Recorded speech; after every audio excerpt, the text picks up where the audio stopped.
Hello everyone, welcome to our YouTube channel Sky Aviator. First of all, I want to say sorry that मैं बहुत दिनों बाद video डाल रहा हूँ, बट अभी से मैं वीडियो रेगुलरली डालना शुरू कर दूँगा, जो कि बहुत हेल्पफुल रहेंगे आरटीआर एग्ज़ाम के लिए. सो आज का ऐसा एक टॉपिक लेके मैं आया हूँ regarding RTR exam. So let's start. So don't forget to subscribe our channel. It will be useful for you. So आज हम देखने वाले हैं कि ट्रांसमिटिंग टेक्निक्स क्या होती है. जैसे कि हम आरटीआर के लिए ट्रांसमिशन बहुत इंपॉर्टेंट होता है. आगे जाके अपना आरटीआर लाइसेंस मिलने के बाद भी एटीसी के साथ ट्रांसमिट करना होता है, एयरक्राफ्ट के साथ ट्रांसमिट करना होता है. तो उस ट्रांसमिशन के लिए एक टेक्निक होती है. क्या टेक्निक होती है वो हम देखते हैं. So this transmission techniques will assist in ensuring that transmitted speech is clear and satisfactorily received. So क्या क्या टेक्निक्स है हम वो देखते हैं. So before transmitting, listen out on the frequency to be used to ensure that there will be no interference with the transmission from another station. सबसे पहले हमें क्या करना है, जो भी फ्रीक्वेंसी पेयर्ड की है हमने, वो उसमें कुछ इंटरफेरेंस है या नहीं वो चेक करना है, वो इंश्योर करना है. बिकॉज अगर इंटरफेरेंस होगा तो आपको वो आगे वाला बंदा या एटीसी वाला बंदा क्या बात कर रहा है वो आपको क्लियरली समझ में नहीं आएगा, और आपकी बात भी उसको क्लियरली समझ में नहीं आएगी. सो इंटरफेरेंस नहीं होना चाहिए, फ्रीक्वेंसी क्लियर होनी चाहिए, और आपको वो जो पेयर की हुई फ्रीक्वेंसी है उसके साथ आपका इंटरफेरेंस नहीं हो रहा है या उसके साथ आपकी बात प्रॉपरली हो ही नहीं रही है, ये आपको इंश्योर करना बहुत जरूरी है.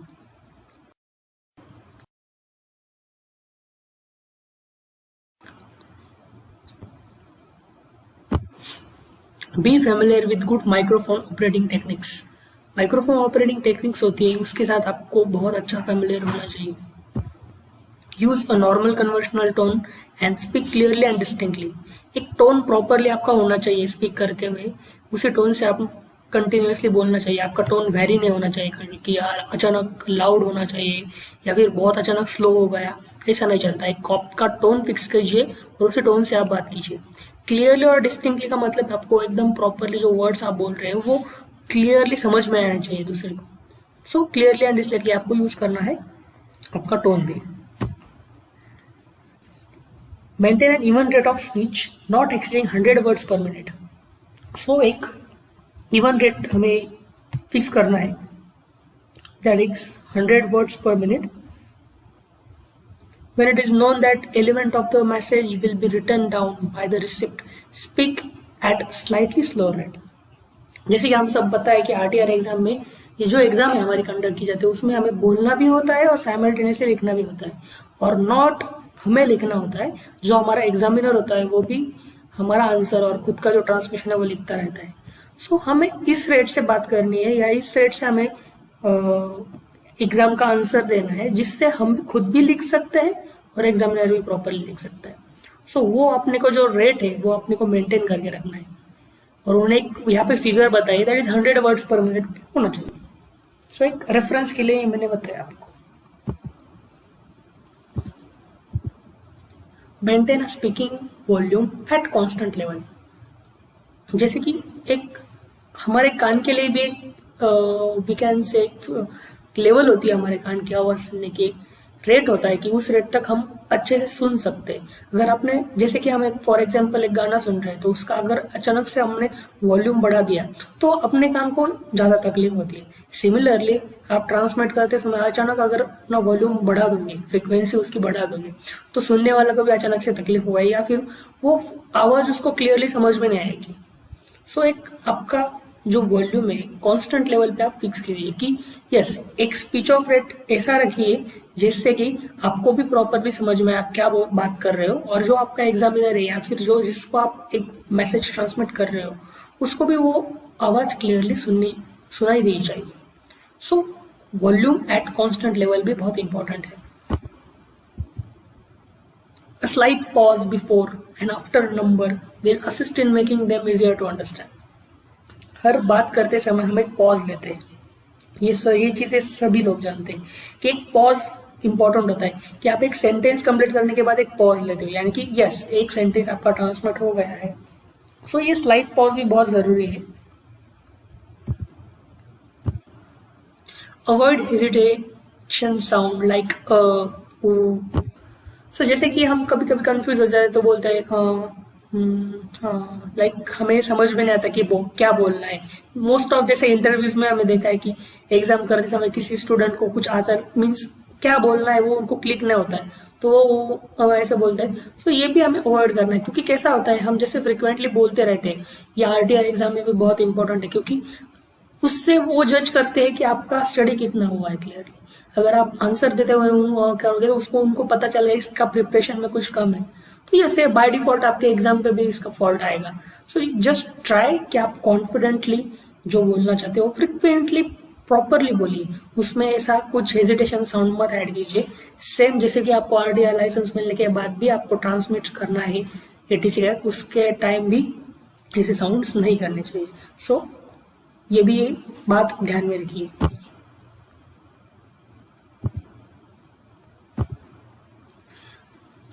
ये एक बहुत इंपॉर्टेंट पॉइंट है, suspend speech temporarily if it become necessary to turn head away from the microphone. जैसे कि हमें पता है अगर आपके पास भी अगर बहुत बड़े हेडफोन्स हो गए, जैसे इसी फिगर में मैंने देखा है, तो एक सर्टेन पीरियड के बाद हमें वो मीन्स इचिंग होने लगती है या फिर स्वेट हुआ होता है, तो हमें वो निकालने का मन करता है। सो इट्स बेटर, अगर आपको तकलीफ हो रही है तो आप आपका जो ट्रांसमिशन है आप बोल रहे हो तो थोड़ी देर के लिए रोक दीजिए, क्योंकि ऐसे सिचुएशन में अगर आप साइमल्टेनियसली वो निकालोगे प्लस करें तो आपको कुछ जो वॉइस मॉडल ये होगा, जो आगे वाला बंदा आपसे बात कर रहा है उस प्रोसेस में अगर उसने कुछ इंपॉर्टेंट बताया, अगर आपने कुछ उस हेडफोन के साथ खेलते समय कुछ कर दिया तो वो आपसे मिस हो जाएगा और आपसे कुछ गलत एक्शंस भी हो सकते हैं। तो ये बहुत इंपॉर्टेंट चीज है। अगर आपको वो कुछ प्रॉब्लम हो रहा है या कुछ, आप डायरेक्टली सस्पेंड कर सकते हो, आप वो रोक सकते हो।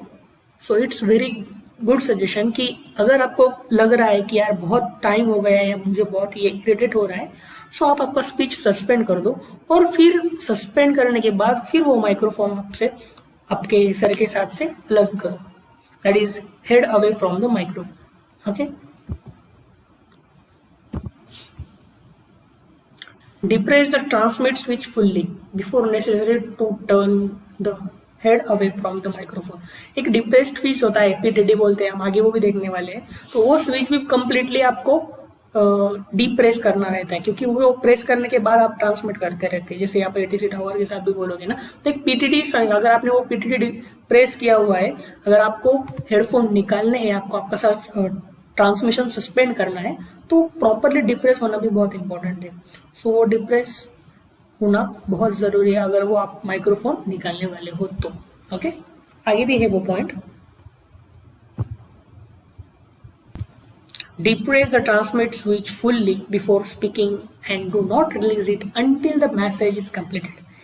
This will ensure that the entire message is transmitted। जैसे मैंने ये फिगर में आप देख रहे हो, कोई पीटीडी बटन होता है, दोनों भी फिगर में आप देख सकते हैं, एक के इसमें पीछे है और एक के इसमें सामने है। तो वो जो स्विच है वो फुल्ली आपको प्रेस करके रखना है जब तक कि आपका मैसेज कंप्लीट ना हो। मैसेज कंप्लीट होने के बाद आपको वो डिप्रेस कर देना है। इसका मतलब है ये proper we can say it's a procedure also, कि इसका मतलब ये होता है कि आपका पूरा मैसेज ट्रांसमिट हो गया है, फुल्ली ट्रांसमिट हो गया है। तो ये जो पीटीटी स्विच है वो आपको फुल्ली डिप्रेस करना है अगर आपका मैसेज कंप्लीटली डिलीवर्ड हो गया है तो। Okay,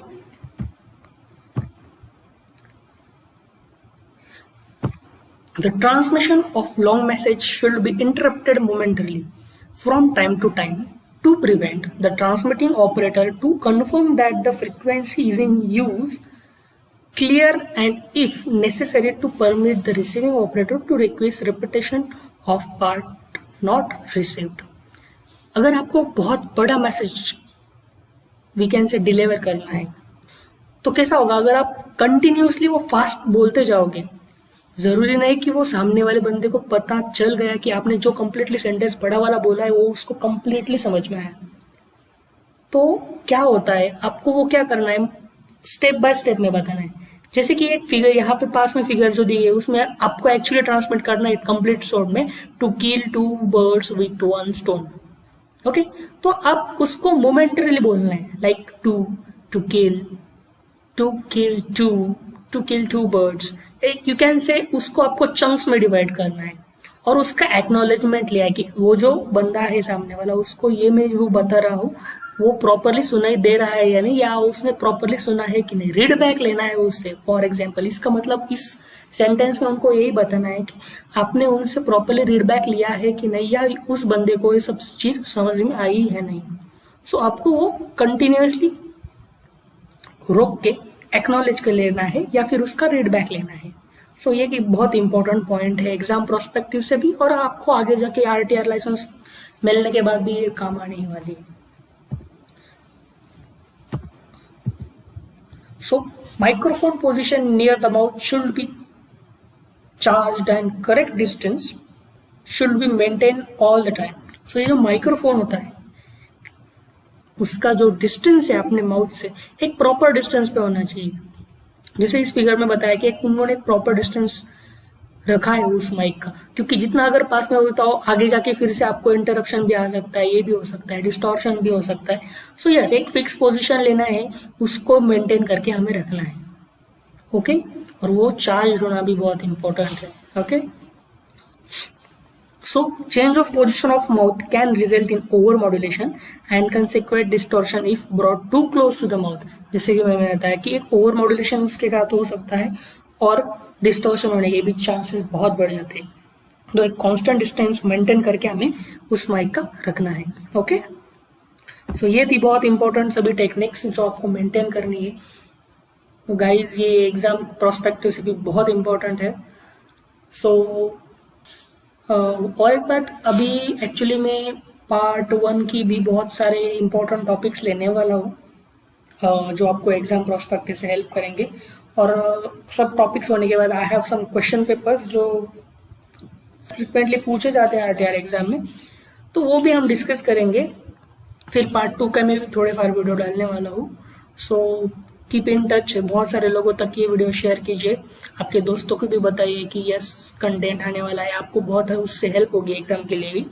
so thank you so much and keep in touch, have a good day.